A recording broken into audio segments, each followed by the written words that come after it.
Le marché du BPO mettra de longs mois pour se remettre de la crise du Covid-19. La demande s'est lourdement contractée et les entreprises cherchent désormais à sabrer une partie de leurs dépenses d'exploitation pour privilégier leur trésorerie. Sans parler des prix des services qui sont renégociés à la baisse comme à chaque crise.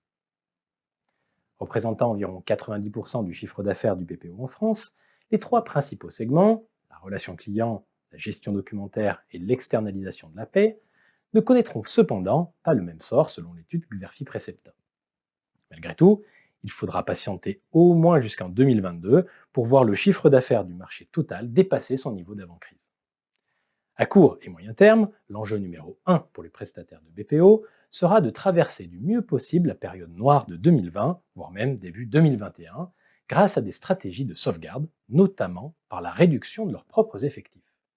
Et au-delà, la crise pourrait bien accélérer le marché français du BPO, car la réduction des coûts, principale promesse de valeur du BPO pour les entreprises clientes, s'imposera comme un atout indéniable dans la période qui s'ouvre.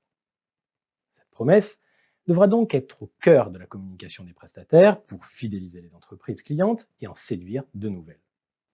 Les acteurs vont aussi devoir réviser rapidement leur stratégie de croissance pour ne pas être davantage bousculés. D'abord en accélérant dans la transition numérique pour enrichir les offres et relancer une demande hésitante du fait d'entreprises soumises à la menace de reconfinement localisé. Par exemple, Korn Ferry, leader international dans les services RH, a lancé en juin 2020 Korn Ferry Recruit, une nouvelle solution technologique virtuelle associée au recrutement à grande échelle basée sur l'intelligence artificielle. L'élargissement des expertises s'impose aussi comme un enjeu décisif. Alors que les ESN, tels IBM, Accenture ou Capgemini, proposent des offres couvrant l'ensemble des fonctions du BPO, d'autres acteurs, tels Everial et sa plateforme documentaire dédiée aux experts comptables, renforcent leur capacité de différenciation via le développement d'expertises sectorielles. Le choc du Covid-19 implique également de repenser les stratégies internationales, avec deux objectifs clés: se recentrer sur les pays les moins touchés par la crise et trouver le bon dosage en matière d'offshoring pour optimiser ses charges sans sacrifier la qualité des prestations.